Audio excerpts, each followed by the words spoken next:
आवाज जनाब अख्तरुल ईमान साहब जो किशनगंज से मिले हैं, दरख्वास्त करता हूं कि वो तशरीफ लाएं। जनाब अख्तरुल ईमान साहब।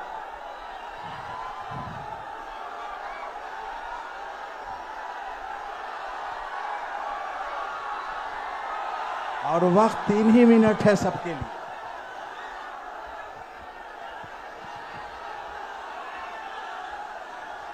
नहमदहु व नुसल्ली अला रसूलिहिल अमीन।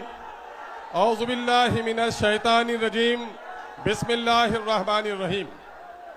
दस्तूर वक्त बचाओ, दस्तूर बचाओ इस अजीमुस्सान कॉन्फ्रेंस के सदर बावकार हजरत मौलाना मोहम्मद अहमद वली फैसल रहमानी साहब दाइश पे तशरीफ फरमा, दिगर मुअज़्ज़ज़ उलमा किराम, मुख्तलिफ सियासी तंजीमों के मुअज़्ज़ज़ अरकान असम्बली व पार्लियामेंट, मीडिया के अच्छे साथियों, खानकाहों के मसाइक अज़ाम और इस जलसे बावकार में तशरीफ फरमा सभी हाजरीन, मैं इस वक्त गुफ्तगू करने नहीं आया बल्कि अपने अमीर शरीयत के हुक्म की तामील करने के लिए आया हूं।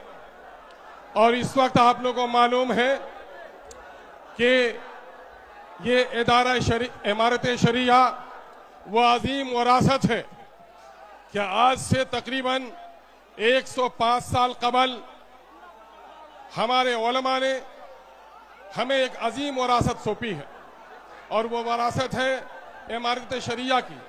ऐसे मौके से हम इमारत के बानी हजरत मौलाना अबुल मोहसिन सज्जाद अली रहमा को, हजरत मौलाना अबुल कलाम आज़ाद अली रहमा को, हजरत मौलाना मोहम्मद अली मुंगेरी रहमतुल्लाह अलैह को, बदरुद्दीन कादरी साहब को, शाह हबीबुल्लाह साहब को खराज अकीदत पेश करना चाहते हैं। मेरे अजीजों, एक बात सुनो, वो कौम फला नहीं पा सकती जो अपने अमीर की अताअत नहीं करती। यहां पर ये भीड़ नहीं है, ये जमात है और जमात अमीर की अताअत का नाम है। जिसने अमीर की अताअत नहीं की वो जमात की भीड़ का तो हिस्सा बन सकता है, जमात के फायदे से वो कभी फायदा नहीं उठा सकता, जमात की बरकतों से। इसलिए अमन-ओ-अमान कायम रखिए। इस वक्त एक बड़ी मुसीबत आई है मुसलमाना हिंद पर कि मुसलमानों के जानो माल, इज्जत और आबरू पर हर तरफ डाके डाले जा रहे हैं।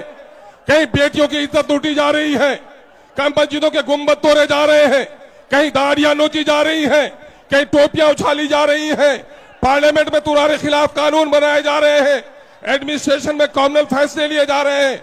ये मौका होश के नाखून लेने का है नौजवानों, जोश में सिर्फ आने का नहीं है। हाँ, यकीनन जोश भी जरूरी है, लेकिन होश के साथ हम जोश का मुजाहरा करेंगे। मुसीबत क्या है जान रहे हो? मुसीबत क्या है जान रहे हो? सुनो, मुसीबत यह है कि मोदी जब से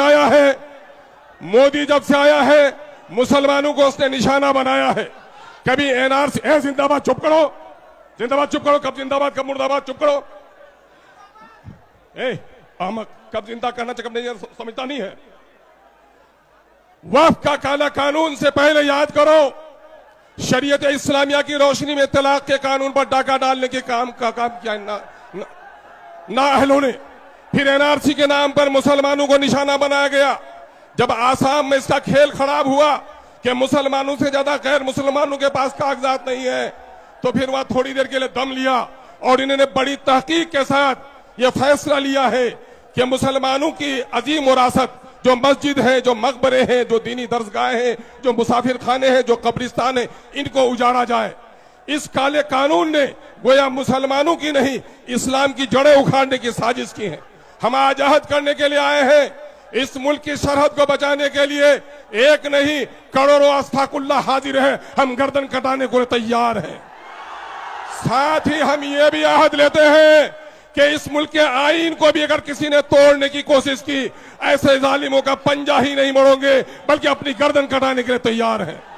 और साथ ही ये भी अहद लेते हैं कि मछली पानी के बगैर जिंदा रह सकती है, लेकिन मुसलमान शरीयत इस्लामिया के बगैर जिंदा नहीं रह सकता। इसलिए हमारी मस्जिदों को, हमारी औकाफ की जायदाद पर अगर किसी ने डाका डालने की कोशिश की तो हम अपनी गर्दनों को कटा सकते हैं, लेकिन खुदा के घरों को उजड़ने नहीं देंगे। हम कसम खाने के लिए आए। नौजवानों में मुबारकबाद देता हूं, तुम्हारी पेशानियों की रमक को देखकर, तुम्हारी आंखों की चमक को देखकर, गर्द के धूप की तमाजत भी बहुत है, लेकिन तुम्हारे चेहरे में जो गम और गुस्सा है, इस बात की अलामत है कि हम और आप अपने अमीर शरीयत के हुक्म पर सिर्फ जमा ही नहीं हुए हैं, बल्कि जिस मकसद के लिए जमा हुए हैं, अगर हमारे अमीर ने हुक्म दिया कि हमें गर्दन कटाना भी वाजिब है तो हम गर्दन कटाने के लिए भी तैयार हैं। अब जाग चुके हैं दीवाने, दुनिया को जगा के दम लेंगे। जीना है तो इज्जत से जी लेंगे, वरना जामे शहादत पी लेंगे। ये माह मुबारक मुहर्रम का है। यही महीना है जो हजरत इमाम आली मुकाम नवासे रसूल हजरत